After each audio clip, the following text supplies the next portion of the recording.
ಆತ್ಮೀಯ ರೈತ ಮಿತ್ರರೇ, ನಾವು ಮೇಲಿಂದ ಮೇಲೆ ಬೆಳೆಗಳಿಗೆ ಕೀಟಗಳನ್ನು ನ್ಯಾಚುರಲ್ ಆಗಿ ಕಂಟ್ರೋಲ್ ಮಾಡ್ಲಿಕ್ಕೆ ಈ ಲೈಟ್ ಟ್ರ್ಯಾಪನ್ನು ಉಪಯೋಗ ಮಾಡ್ತೀವಿ.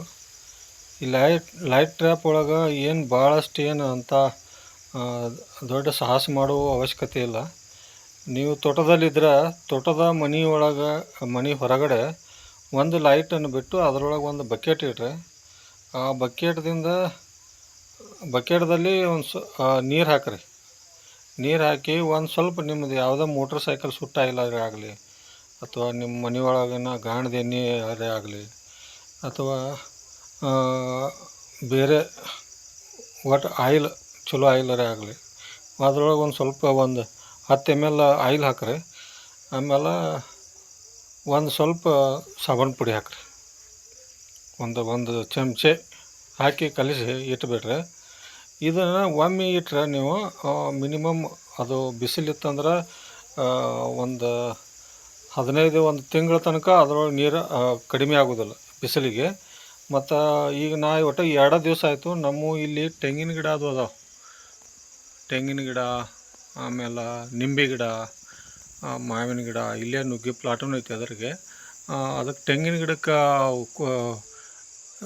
ಇದನ್ನು ಕೊರಿತಾವೆ, ಗರಿ ಕೊರಿಯಂಥ ಹುಳ, ಮತ್ತು ತೆಂಗಿನ ಗಿಡದ ಕಾಯಿ ಕೊರಕ ಇವೆಲ್ಲ, ಮತ್ತು ಕೀಡಿಗಳು ತತ್ತಿ ಇಡ್ತಿರ್ತಾವೆ. ಅವೆಲ್ಲ ಈ ಲೈಟ್ ಅಟ್ರಾಕ್ಷನ್ ಆಗಿ ಇಲ್ಲಿ ಬಂದು ಬೀಳ್ತಾವೆ. ಈಗ ಬರೀ 2ನೇ ದಿವಸದ್ದು ಇಷ್ಟೊಂದು ಹುಳ ಬಿದ್ದಿದ್ದಾವೆ. ಕೆಳಗೂ ಅವು ಅದಾವೆ, ಮ್ಯಾಲೂ ಹಿಂಗೆ ತೆಲ್ಲಾಡ್ಲತ್ತಿದ್ದಾವೆ. ಅದೇನಾಗ್ತೈತಿ, ಆಯಿಲಿಗೆ ಒಂದು ಸ್ವಲ್ಪ ಅದು ಆಯಿಲ್ ಇರಲಿಲ್ಲ ಅಂದ್ರೆ ನೀರೊಳಗೆ ಬಿದ್ದು ಸ್ವಲ್ಪ ತಾಕತ್ತಿರುವಂಥ ಹುಳುಗಳು ಮೇಲೆ ಮಾತು ಹಾರಿ ಹೋಗ್ತಾವೆ. ಒಂದು ಸ್ವಲ್ಪ ಆಯಿಲ್ ಇತ್ತಂದ್ರೆ ಅದು ಆಯಿಲು ಗಟ್ಟಿ ಇರೋದ್ರಿಂದ ಅದು ಮೇಲೆ ಹಾರ್ಲಕ್ಕೆ ಅದಕ್ಕೆ ತಾಕತ್ತು ಬರೋದಿಲ್ಲ ಹುಳುಗಳಿಗೆ. ಇದರಿಂದ ಅವು ಅಲ್ಲೇ ಬಿದ್ದು ಅಲ್ಲೇ ಇದಾಗಿ ಹೋಗ್ತಾವೆ. ಇದು ನೋಡಿರಿ, ಎಷ್ಟು ದೊಡ್ಡ ದೊಡ್ಡ ಹುಳುಗಳು ಅದಾವೆ. ಈ ರೀತಿ ರೈತರು ಇದು ಒಂದು ಎಕರೆ ಔಷಧ ಹೊಡೆದಂಗೆ ಒಂದು 2 ದಿವಸ ಇಷ್ಟು ಹುಳ ಬಿದ್ದರೆ, ಔಷಧ ಹೊಡೆದ್ರೂ ಇಷ್ಟು ಹುಳ ಸಾಯ್ತಾವಲ್ಲ ಗೊತ್ತಿಲ್ಲ. ಅವು ವಾಸಿಗೆ ಬೇರೆ ಕಡೆ ಹಾರಿ ಮತ್ತೆ ಬಂದು ಕುಂದಿರ್ತಾವೆ. ಆದರೆ ಇದು ಪರ್ಮನೆಂಟು. ಇವು ಬಿದ್ದು ಅಂದ್ರೆ ಇದು ಮುಂದೆ ತತ್ತಿನೂ ಇಡೋದಿಲ್ಲ. ತತ್ತಿ ಇಟ್ಟು ಅವು ವಂಶ ಬೆಳವಣಿಗೆ ಮಾಡ್ಕೊಳಕ್ಕೂ ಆಗೋದಿಲ್ಲ. ಅದೂ ಕಂಟ್ರೋಲ್ ಆಗುತ್ತೆ ನಮಗೆ. ಮತ್ತು ಇವು ನಮಗೆ ಬೆಳೆಗೆ ಹಾನಿ ಮಾಡುವಂಥ ಪರಿಸ್ಥಿತಿ ಇವು ಬರೋದಿಲ್ಲ. ಇಷ್ಟೊಂದು ಕಂಟ್ರೋಲ್ದಾಗತೈತಿ. ನೀವು ತೋಟದೊಳಗೆ ಇದ್ರೆ ಸಾಯಂಕಾಲ ಸೂರ್ಯ ಮುಳುಗೋ ಟೈಮ್ದಾಗ ನೀವು ತೋಟದೊಳಗೆ ಒಂದು 2 ಅಥವಾ 3 ನೀವು ಮೋಟರ್ ಡಬ್ಬಿ ಇತ್ತಂದ್ರೆ ಅಲ್ಲಿ ಒಂದು ಲೈಟ್ ಹಾಕಿರಿ.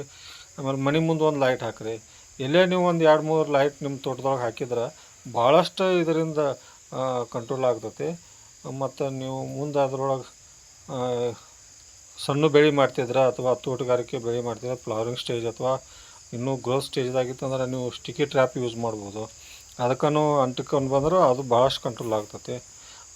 ಇದು ನಾವು ಲೈಟ್ ಟ್ರ್ಯಾಪ್ ಬಗ್ಗೆ ರಾತ್ರಿ ಯಾಕೋ ಮನೆ ಹೊರಗೆ ಬರೋಣ ಊರ ಕಡೆ ಹೋಗ್ಬೇಕಂದಾಗ ಇದೊಂದು ವಿಡಿಯೋ ಮಾಡಿ ಹಾಕಬೇಕು ಅನ್ನೋ ಒಂದು ವಿದ್ಯೆ ಇಟ್ಕೊಂಡು ಮಾಡೀನಿ. ಇಷ್ಟೊಂದು ಹುಳ ಬಿದ್ದವು.